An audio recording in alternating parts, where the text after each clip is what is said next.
ጋውራ ብሩኬ መኪናውን መሸጥ መፍትሄ አይደለም። ለምን ስነ ስርዓት አይኖርህም? ብሩ ይከፈላል። በቃ እኔ ቆንጆና ልጨነቅ ልበድልሽ።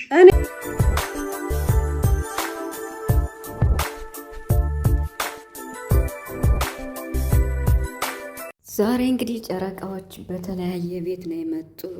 ቡራ በአዲስ ቤት መጥቷል። ሀይሚ ደግሞ ዛሬ በሚፍታ ቤት መታለች። በሚፍታ ቤት ስትመጣ ሀይሚ ዛሬ እውነት ለመናገር ያልጠበቀችው ያላሰበችው ነገር ነው የገጠማት። ቪዲዮን አይታችኋል ብዬ አስባለሁ።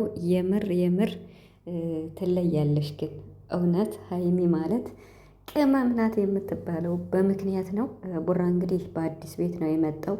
በእሱ ቤት ሼር አድርጎታል ኮሚኒቲ ላይ። ሀይሚም እንግዲህ ሼር አድርገዋለች። ሁላቸውም ሼር አድርገዋል። ስለዚህ ቡራ ሼር ያደረገውን ቤተሰብ አድርጉት ተብለናል። እንግዲህ እኔም ባለኝ አካውንት ቤተሰብ አድርጌያለሁ።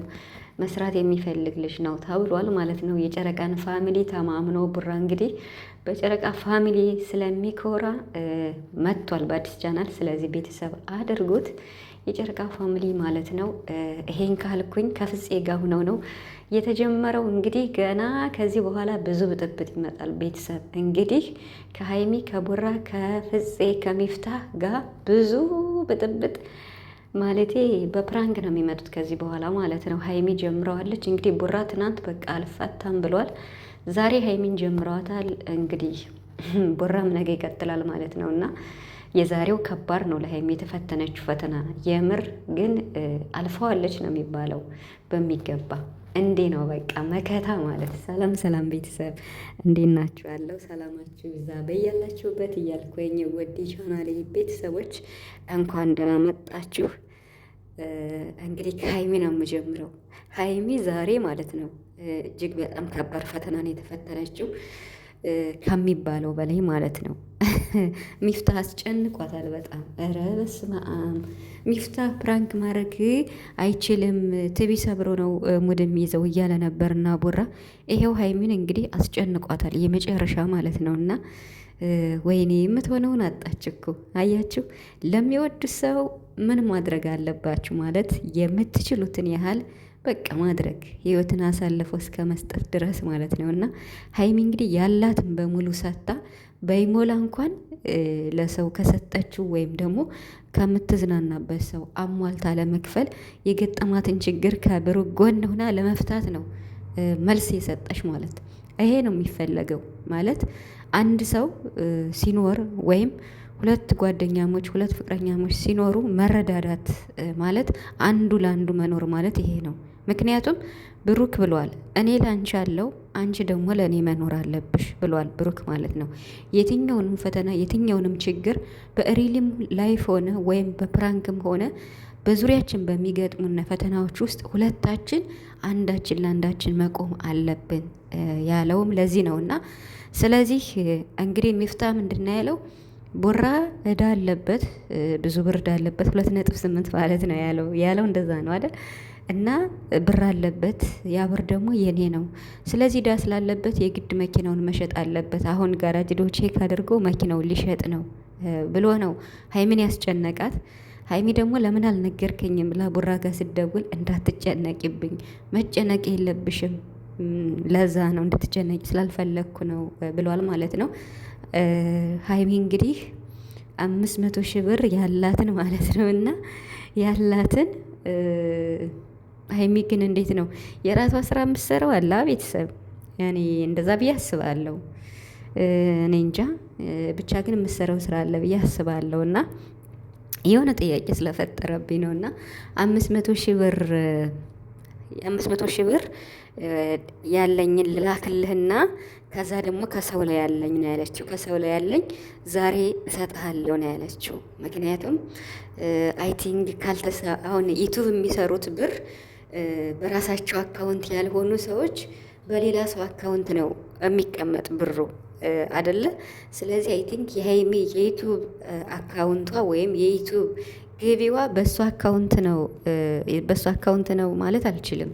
ምክንያቱም የከፈተላት አብርሽ ነው። ስለዚህ ለሱ ይሆናል ልደውል ያለች ብዬ አስባለሁ። እና አካውንቴ ላይ ያለውን ብር ላስተላልፍልህና እኔ ጋር የተበደሩ ሰዎች ስላሉ እነሱ ተቀብዬ እሰጣለሁ።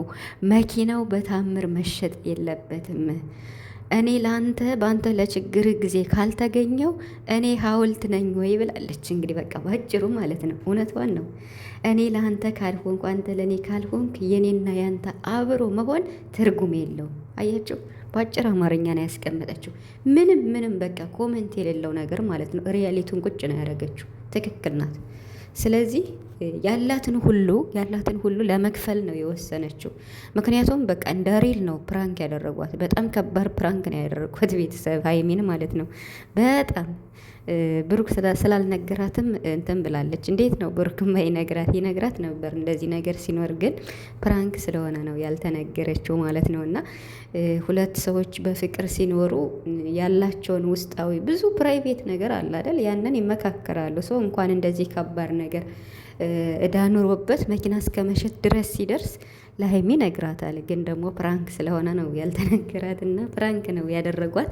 ብቻ የሀይሚ መልስ አጥግቦኛል ከሚባለው በላይ ማለት ነው። ቡራም ይተማመናል ያለኝን ሁሉ ሽጬ ወይም ያለኝን ሁሉ ከፍላለሁ እንደምትል ይተማመናል። እና ሚፍታ ግን በጣም አስጨንቋታል። በስመ አብ በከባዱ ማለት ነው ከሚባለው በላይ ነው ያስጨንቃል። ምንም ቃል የለኝም የምር በስመ አብ። ምክንያቱም በቃ እዳ አለበት መሸጥ አለበት፣ ብሩም የኔ ነው አለ። ግን ደግሞ ተናዳለች በሱ። ጓደኛ ማለት እንዲህ ነው እንዴ ብላ ማለት ነው። እና ብቻ ግን ከእጇ ላይ ያለውንም ለመክፈል ከሌላም ሰው ያለውን ያበደረቻቸውን ለመክፈል ነው የወሰነች። ያ ማለት በቃ ለምትወደው ሰው ለብሩክ ያልሆነ ለምን ሰማይ አይገለበጥም በሚለው ያላትን ለመክፈል ነበረ። ፈተናውን በ100% ነው ያለፈችው ሀይሚ። በቃ ከዚህ በኋላ ፕራንክ ነው የሚቀጥሉት ቤተሰብ። ቡራም ሰው ቤት ሄዶ አዲስ ቻናል ሲከፍት ፕራንክ ነው ያደረጉ። እንግዲህ ዛሬም ሚፍታ ፕራንክ ጀመረ። ሚፍታህም በቃ ከዚህ በኋላ በቃ በከባዱ ነው የምንመጣ እያለ ነበር። ቡራም ትናንት ተናግሯል። ሰው ፕራንክ ነው የሚሰሩት እዚህ በኋላ። እንግዲህ ብቻ እንዳትጣሉ፣ የምሬን ማለት ነው። እርስ በርሳችሁ እንዳትጣሉ እንጂ ስሩ። ብዙ ሰው ይሰራል ከምንም በላይ እና ሌላ የውጭ ሰው በመሀላችሁ አታስገቡ እንጂ እናንተ እንኳን ስሩ፣ ችግር የለውም። የከፈታችሁትም ከቡታጅራ አንስታችሁም አዲስ አበባ የመጣችሁ ለመስራት ስለሆነ ማለት ነው። ስለዚህ ስሩ። ለማንኛውም ጨረቃዎች ትለያላችሁ፣ የሰውን እድገት የምትመኙ ናችሁና ቡራም እንግዲህ ያው አዲስ ቻናል መጥቷል ማለት ነው በሌላ ቤት። ስለዚህ ቤተሰብ አድርጉት። ሀይሚዬ በጣም ትለያለች። ደግሞ ውበቷ ቀን በቀን ነው የሚጨምር። ዋው